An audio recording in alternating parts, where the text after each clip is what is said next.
আসসালামু আলাইকুম ওয়া রাহমাতুল্লাহ। দীর্ঘ হায়াত লাভের আমল। ইসলামে এমন কিছু সহজ আমলের উপদেশ আছে যেগুলো যথাযথ পালনে রয়েছে অনেক উপকারিতা। দীর্ঘ হায়াতও একটি বড় পাওয়া, যদি ওই হায়াতে বেশি বেশি নেক আমল যোগ হয়। বিশ্বনবী হযরত মুহাম্মদ সাল্লাল্লাহু আলাইহি ওয়াসাল্লাম ঘোষণা করেছেন, দৈনন্দিন জীবনে উঠা বসা, চলাফেরা, দেখা সাক্ষাতে, আত্মীয় স্বজনের সঙ্গে সুসম্পর্ক বজায় রাখা কিংবা তাদের পারস্পরিক খোঁজ খবর রাখলে নেক হায়াত বেড়ে যাবে। হাদিসে এসেছে, হযরত আবু হুরায়রা রাদিয়াল্লাহু তাআলা আনহু থেকে বর্ণনা করেন, আমি রাসূল সাল্লাল্লাহু আলাইহি ওয়াসাল্লামকে বলতে শুনেছি, যে ব্যক্তি কামনা করে তার রিজিক প্রশস্ত ও আয়ু দীর্ঘ হোক, সে যেন আত্মীয়তার সম্পর্ক বজায় রাখে। বুখারী হাদিস নং 5985। কুশলাদি জিজ্ঞাসা করা, আন্তরিক হওয়া ও দয়ামায়া দেখানোই হলো সুসম্পর্ক।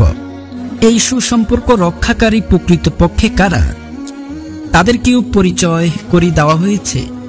হাদিসে এসেছে, রাসূল সাল্লাল্লাহু আলাইহি ওয়াসাল্লাম ইরশাদ করেন, সে আত্মীয়তার সম্পর্ক রক্ষাকারী নয় যে সম্পর্ক রক্ষার বিনিময়ে সম্পর্ক রক্ষা করে, বরং প্রকৃত সম্পর্ক রক্ষাকারী সেই যার সঙ্গে সম্পর্কের ফাটল ধরলে সে তা জোড়া দেয়।